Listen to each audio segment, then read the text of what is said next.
Across Australia, New Zealand and the South Pacific, this is the week's Adventist news in focus.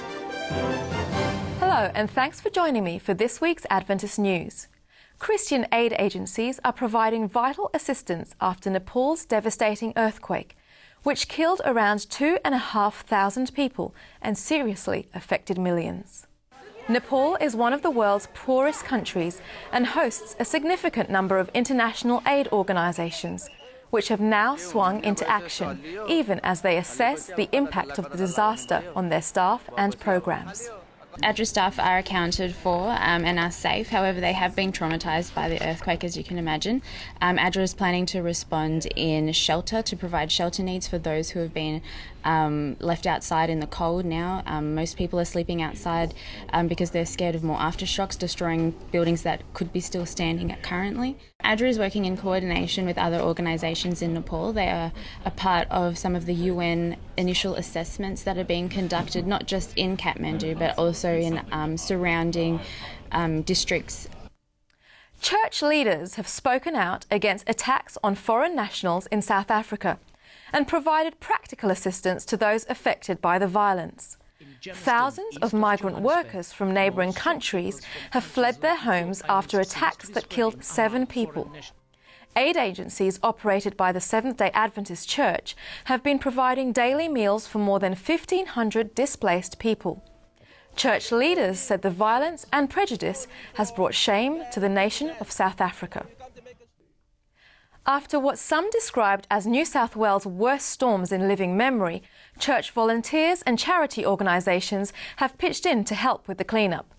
The Adventist Development and Relief Agency assisted at 5 evacuation centres in the Hunter region and Sydney and organised emergency accommodation for those unable to return home.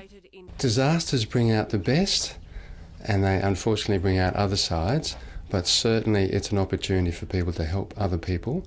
And yes, we've called on people who haven't volunteered for ADRA, but they're part of our faith community, and they've been willing to help, willing to actually even go to the venues to ask the motels to ask if they've got accommodation, because all the power's out. So people have been really good in the community to assist and to help out. A former ringleader of a criminal gang is doing what he can to bring peace to his region of Popondetta in Papua New Guinea's east. Sam Oivo left his life of crime behind when he accepted Jesus and was baptised in a local Seventh-day Adventist church. But rather than turning his back on his old associates, Sam has used his influence to bring together representatives of 3 rival gangs to broker a peace deal between them. His new church family participated in the reconciliation meeting by providing refreshments to all who attended.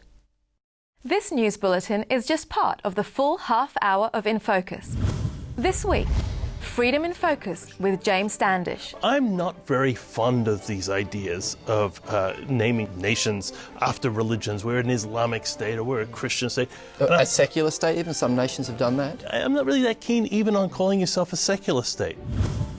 Men and their relatives. Family life educator Trafford Fisher. Men reported having a higher sense of self if they had a close connection with relatives. Right. But the same didn't occur for women. And is it true that religion is responsible for most of the world's wars? The Reformation actually gives rise to 150 years of religious war, Wow. not only between Protestant and Catholic, but also between Christian, both Protestant and Catholic, against Muslims, but also between different types of Protestants. Everybody persecuted and killed everybody else, would be the simple way of putting it. You can watch Record in Focus every week on Hope Channel, on Foxtel's Australian Christian channel, or free to air in Adelaide on Digital 44. And the program is, of course, available on demand at our website, record.net.au. Thanks for your company this week. I'll see you next time on InFocus Adventist News. God bless.